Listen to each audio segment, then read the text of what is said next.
नमस्कार प्रिय दर्शकों, एक बार फिर आपका स्वागत है हमारे YouTube चैनल नाटी ज्ञान सागर में।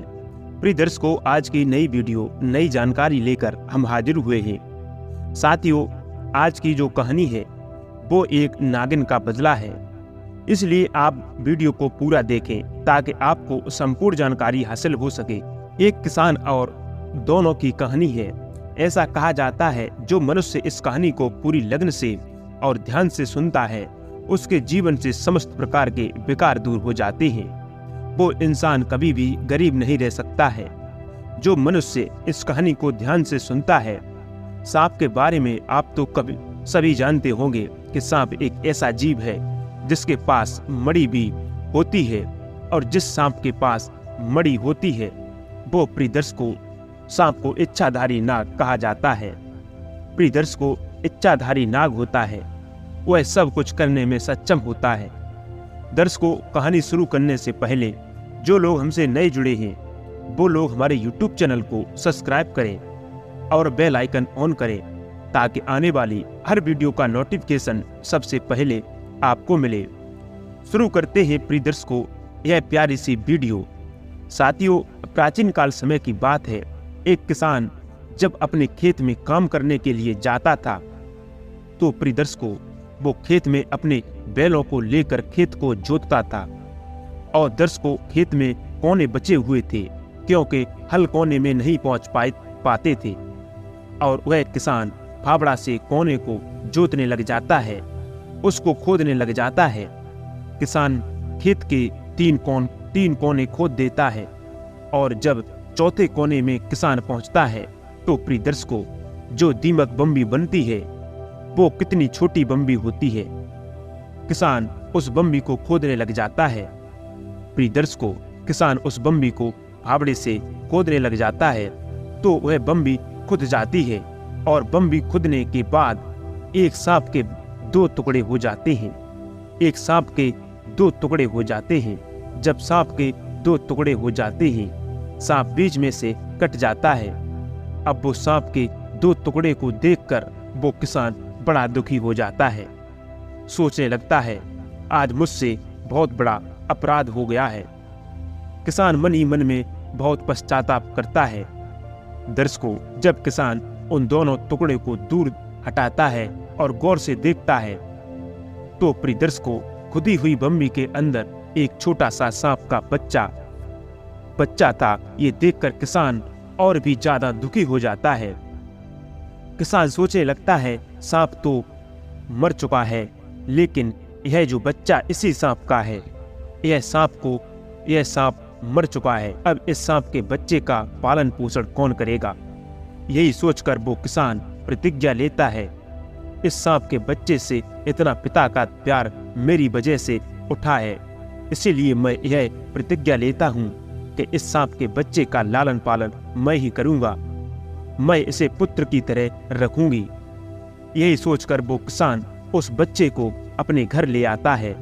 घर ला करके अपनी पत्नी से कहता है, हे प्रिय, यह सांप का बच्चा और इसका पिता मेरे हाथों मर गया है, इसलिए अपनी गलती का पश्चाताप करने के लिए सांप के बच्चे को मैं घर लाया हूँ, और इसका लालन पालन अपने पुत्र की भांति करेंगे। प्रिय दर्शकों, किसान का छोटा बच्चा था जो बहुत ही छोटा था। दर्शकों, अब किसान की पत्नी भी किसान की बात मान लेती है। वो भी बहुत भोलेपन की थी, सीधी थी, जो जैसी किसान कहता था वो वैसी ही मान लेती थी, और अपने पति से कहने लगती है, ठीक है पिया जी, एक और हमारा स्वयं का पुत्र है, दूसरा सांप का बच्चा, इसको भी मैं अपने पुत्र की भांति रखूंगी, हमारे पुत्र की भांति रखेंगे। जिस वक्त किसान के हाथों सांप मर गया था उस वक्त उस बम्बी के अंदर वो सांप था और उसका बच्चा था। नागिन उस बम्बी के अंदर नहीं थी। प्रिय दर्शकों, जब किसान सांप के बच्चे को अपने घर जाता है तो पीछे पीछे वो नागिन उस बम्बी के अंदर आ जाती है। नागिन देखती है उसका पति सांप दो टुकड़े में बटा हुआ है और मरा हुआ पड़ा है। ये देखकर नागिन बड़ी दुखी हो जाती है और विलाप करती है, चिल्लाती है। प्रिय दर्शकों, लेकिन कुछ नहीं होने वाला था। अब वो नागिन उस बम्बी के अंदर घुसती है और अपने बच्चे की तलाश करती है। तो प्रिय दर्शकों, उस नागिन को उसका बच्चा नहीं मिलता है। अब वो नागिन और भी ज्यादा दुखी हो जाती है, क्योंकि अब उस नागिन का पूरा परिवार भी उजड़ गया। एक तो उसका पति मर गया, दूसरा उसका पुत्र नहीं मिल रहा था। अब नागिन सोचने लगती है, जिसने मेरे पति को मारा है शायद उसी ने मेरे पुत्र को मार दिया है। यही सोचकर नागिन खूब जोर जोर से रोती है, खूब चिल्लाती है, लेकिन नहीं तो उसका पति जीवित है और नहीं तो उसका पुत्र मिलता है। प्रिय दर्शकों, अंत में जाकर के नागिन भी प्रतिज्ञा लेती है। अपने पति की मरी हुई लाश के पास जाकर एक प्रतिज्ञा लेती है और प्रतिज्ञा इस तरह की करती है, जैसे ही मेरे पति को मारा है, जिसने मेरे पति को मारा है, मेरे पुत्र को मारा है, उसका भी मैं वंश खत्म कर दूंगी, उसके परिवार में एक को भी जिंदा नहीं रखूंगी। प्रिय दर्शकों, इस तरह की प्रतिज्ञा नागिन ले लेती है। दर्शकों, अब नागिन तलाश में लग जाती है कि मेरे पुत्र और पति का हत्यारा कौन है। अब दूसरे दिन किसान अपने खेत में जाता है और बची हुई जमीन को फावड़ा से खोदने लग जाता है। अब जैसे ही उस फावड़ा से खोदने लग जाता है तो प्रिय दर्शकों, उस फावड़ा पर खून लगा हुआ था और उस दिन नागिन उस बम्बी पर बैठी हुई थी। अब जैसे ही किसान जमीन खोदने लग जाता है, वैसे ही नागिन की नजर उस फावड़ा पर चली जाती है और फावड़ा देखते ही उसमें खून लगा हुआ था। फावड़ा पर लगे खून देखकर नागिन सोचने लग जाती है कि यही वह किसान है जिसने मेरे पति को और मेरे बेटे को मारा है।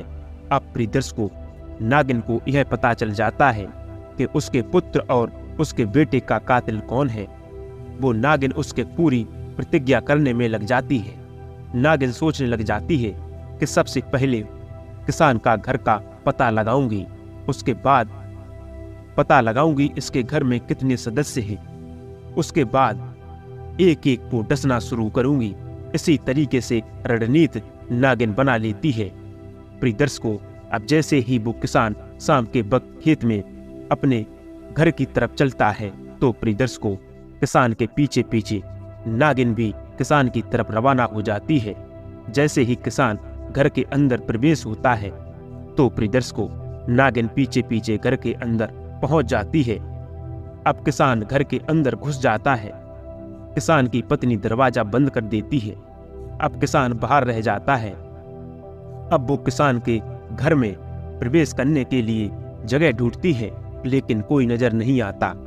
प्रिय दर्शकों, अब नागिन पास में पड़े कूड़े कचड़े में बैठ जाती है और वो नागिन इंतजार करती है कि किसान कब अपने दरवाजे खोलेगा और कब मैं इसके अंदर प्रवेश करूंगी।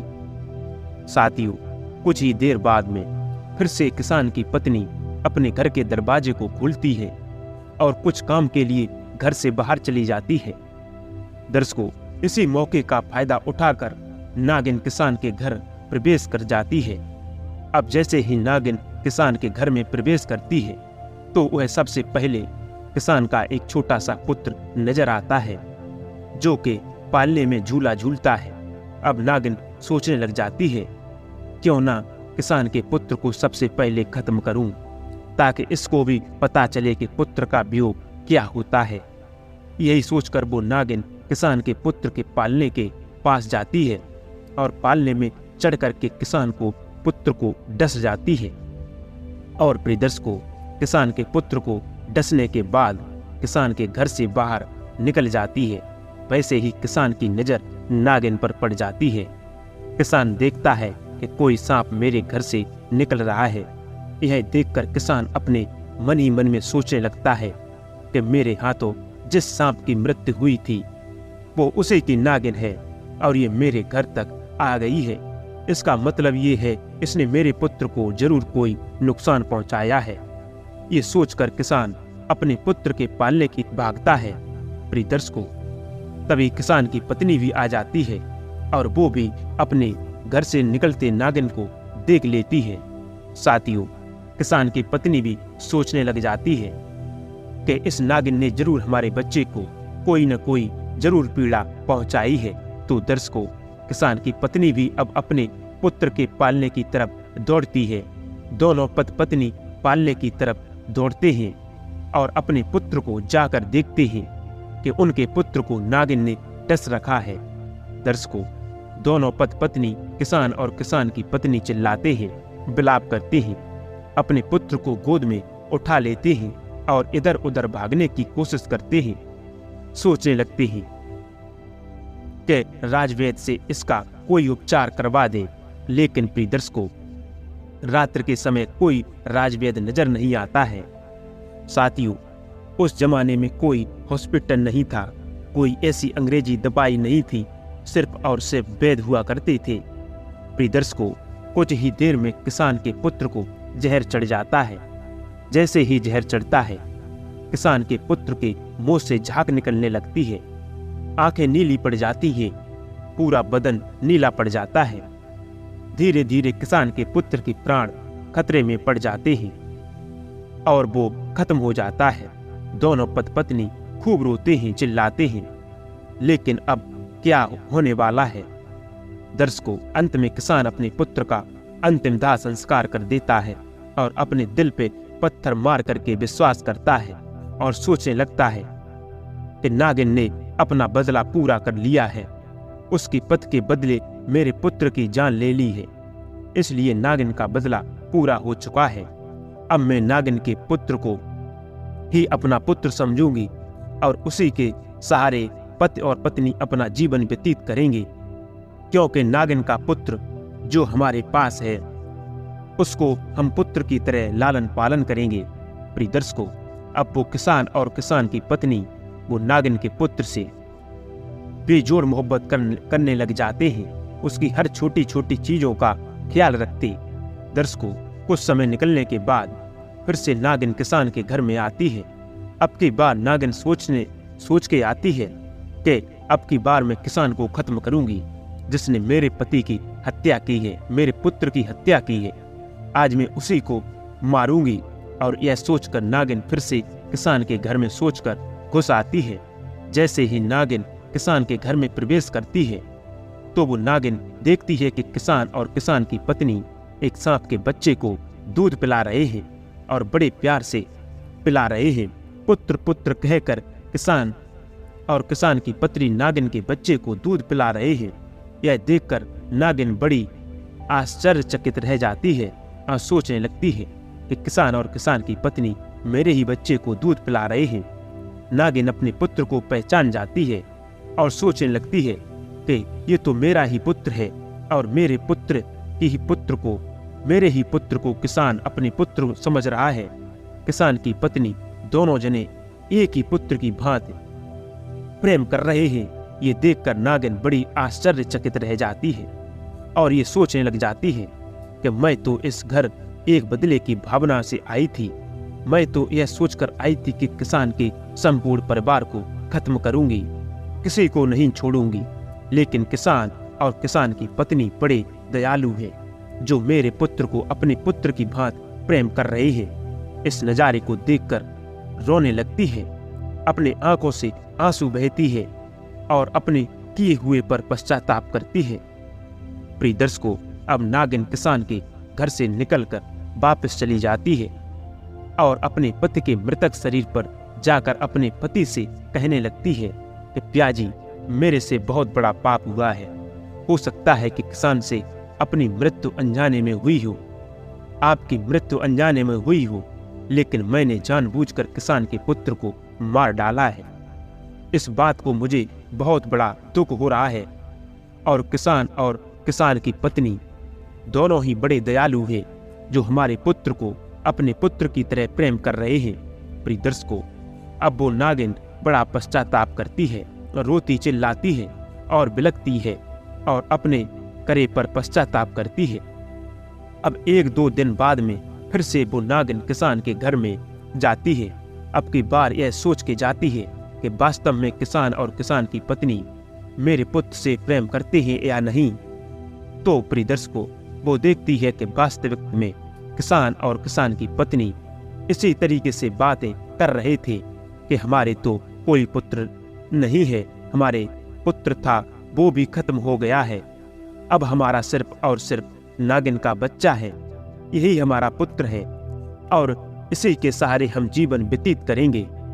इस बात को सुनकर नागिन बड़ी आश्चर्यचकित हो जाती है और नागिन को संपूर्ण विश्वास हो जाता है कि किसान मेरे पुत्र से बेजोड़ मोहब्बत करते हैं। वो नागिन अपनी गलती पर पश्चाताप करती है, सोचने लगती है कि मैंने इतने इसके पुत्र को खत्म किया है। यह पश्चाताप करने के लिए नागिन दौड़ी दौड़ी शिव जी के मंदिर जाती है और भोलेनाथ से परिक्रमा करती है। और प्रियदर्श को ऐसा कहा जाता है कि नाग और नागिन भोलेनाथ के परम भक्त होते हैं और जब नाग नागिन दिल से यदि भोलेनाथ से कुछ भी चीज मांगते हैं तो प्रियदर्श को भोलेनाथ नाग और नागिन की इच्छा पूर्ति करते हैं। प्रियदर्श को अब नागिन भोलेनाथ की पूजा शुरू कर देती है और भोलेनाथ की सेवा शुरू कर देती है।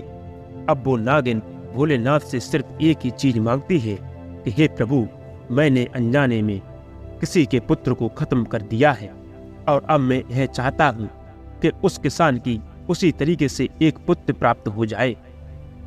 प्रियदर्श को उस नागिन की पुकार को भोलेनाथ सुन लेते हैं। कुछ दिनों बाद में एक पंडित और एक पंडितानी एक छोटे से नवजात बालक को लेकर दौड़ते हुए हाँफते हुए उस किसान के घर आते हैं और उस किसान से कहते हैं कि भैया, हमारे पीछे कुछ बदमाश पड़े हुए हैं और वो लोग हमारे पुत्र को मार देंगे, हमको मार देंगे, इसीलिए हम चाहते हैं हमारे पुत्र का किसी भी तरीके से प्राण बचा लीजिए, इसीलिए कुछ देर तक हमारे पुत्र को संभाल लो। प्रियदर्श को ये कहकर पंडित और पंडितानी दोनों अपने पुत्र को किसान की गोद में थमा देते हैं और वहां से भाग जाते हैं। प्रियदर्श को किसान और किसान की पत्नी पंडित और पंडितानी के पुत्र को गोद में ले लेते हैं और अपने घर के अंदर चले जाते हैं। प्रियदर्श को अब दूसरे दिन जैसे ही किसान खेत में काम करने के लिए जाता है तो वो देखता है खेतों में पंडित और पंडितानी दोनों मरे पड़े हुए हैं। ये देखकर किसान बड़ा दुखी हुआ और सोचने लग जाता है कि जिस पंडित और पंडितानी ने हमें पुत्र दिया है वो लोग हाँ मरे पड़े हैं। अब वो किसान पंडित और पंडितानी दाह संस्कार करते हैं, उनका अंतिम संस्कार करते हैं। उसके बाद किसान और किसान की घरवाली पंडित के पुत्र का लालन पालन करते हैं और उसके बाद वही पुत्र मानते हैं।